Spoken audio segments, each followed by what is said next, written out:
친절한 리나 씨.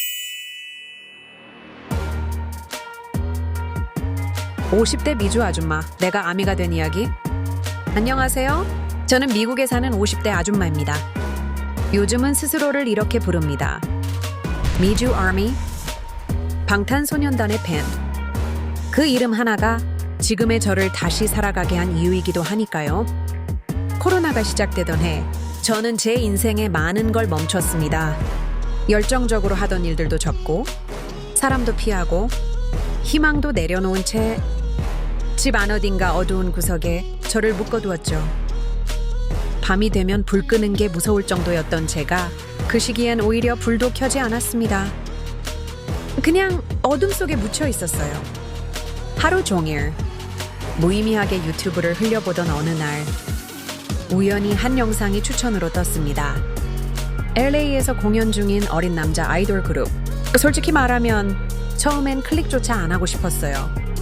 요즘 아이돌은 전부 비슷비슷하고 화장도 짙고 남자인지 여자인지 구분도 안 되고 누가 누군지 헷갈릴 만큼 많기도 하고요. 그런데 그날은 그냥 틀었습니다. 무대 위에서 열정적으로 뛰는 아이들, 하얀 불빛이 들어오는 동그란 응원봉을 흔드는 수많은 팬들. 그 아이들은 마치 제 아들 또래처럼 보였어요. 너무 어린 얼굴인데도 무대 위에서 얼마나 열심히 준비했는지가 느껴졌습니다. 웃고 있지만 얼마나 두려웠을까? 얼마나 떨렸을까? 얼마나 아팠을까? 그게 마음을 쳤어요. 그때부터였어요. 방탄소년단이라는 이름이 조금씩 제 어둠 속으로 빛처럼 들어오기 시작한 게, 하나의 영상을 보면 또 다음 영상이 떴고, 그 아이들이 데뷔 전 브이로그를 찍던 모습, 눈에 띄지 않던 시절, 무시당하고도 꿋꿋이 연습하던 모습들이 하나둘 내 안으로 스며들었습니다. 그런데 신기하게도 노래 가사도 모르겠고 한국어도 잘 못 알아듣고 영어 곡은 더더욱 들리지 않아도 그게 전혀 상관이 없었어요. 7명의 청년들이 보여주는 희노애락, 실수조차도 진심이 느껴졌고, 그들이 뿜어내는 에너지와 순수함이 무표정하던 제 얼굴에 다시 표정을 심어주었죠. 저도 모르게 웃고 있었어요. 어느 날 한 인터뷰에서 그들이 이런 말을 했어요.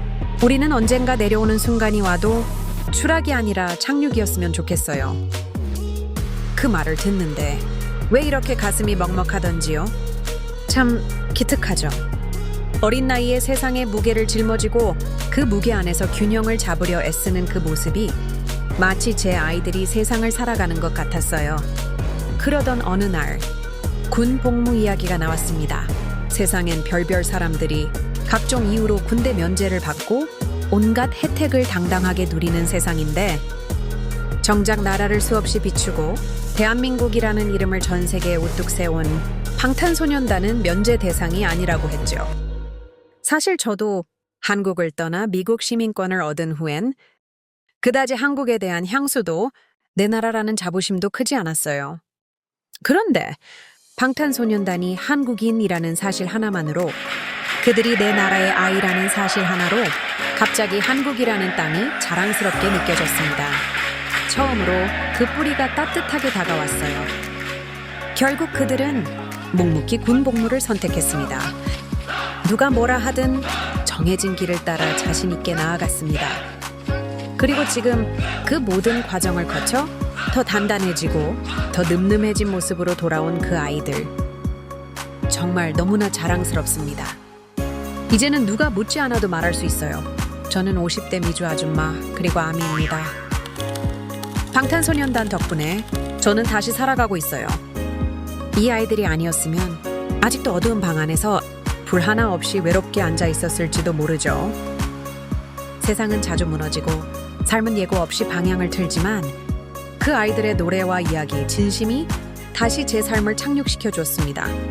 그래서 저는 오늘도 기도합니다. 그들이 어디에 있든 다치지 않고 흔들리지 않고 그들만의 속도로 잘 나아가기를. 그리고 저는 언제까지나 그들을 따뜻하게 바라보는 엄마 같은 아미로 남을 겁니다. 방탄소년단이 한국인이라는 게 자랑스러웠고, 그들을 사랑하는 내가 한국인이라는 게 뿌듯했습니다. 그들이 착륙할 때까지 저는 여전히 아미입니다. 방탄소년단을 사랑하는 마음, 그 안에 당신의 이야기도 담겨 있었길 바랍니다. 라디오 달고나와 친절한 리나 씨는 곧 또 다른 진심으로 찾아올게요.